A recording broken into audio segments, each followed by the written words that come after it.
রায়পুরা উপজেলা মাঠে বর্ণাঢ্য আয়োজনে উদযাপিত হয়েছে বাংলা নববর্ষ পহেলা বৈশাখ। উপজেলা প্রশাসনের উদ্যোগে দিনব্যাপী এ অনুষ্ঠানে ছিল নানা আয়োজন। উপজেলা প্রশাসনের উদ্যোগে দিনব্যাপী এ অনুষ্ঠানে ছিল গ্রামীণ ঐতিহ্য, সাংস্কৃতিক পরিবেশনা এবং আনন্দঘন নানা আয়োজন। অনুষ্ঠানে প্রধান অতিথি হিসেবে উপস্থিত ছিলেন রায়পুরা উপজেলার নির্বাচিত সংসদ সদস্য ইঞ্জিনিয়ার আশরাফ উদ্দিন বকুল। বিশেষ অতিথি হিসেবে উপস্থিত ছিলেন রায়পুরা উপজেলা নির্বাহী কর্মকর্তা ইউএনও মোহাম্মদ মাসুদ রানা। এছাড়াও উপস্থিত ছিলেন উপজেলার বিভিন্ন স্তরের রাজনৈতিক, সামাজিক ও সাংস্কৃতিক ব্যক্তিবর্গ। সকালে মঙ্গল শোভাযাত্রার মধ্য দিয়ে অনুষ্ঠানের সূচনা হয়।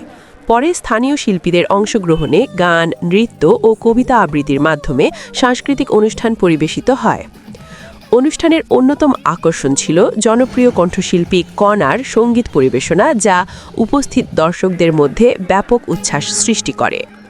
বক্তারা বাংলা নববর্ষের ঐতিহ্য ধরে রাখার আহ্বান জানান এবং সমাজের সম্প্রীতি ও ঐক্য বজায় রাখার উপর গুরুত্বারোপ করেন। অনুষ্ঠানে অংশগ্রহণকারী সাধারণ মানুষ উৎসব মুখর পরিবেশে নববর্ষকে স্বাগত জানান।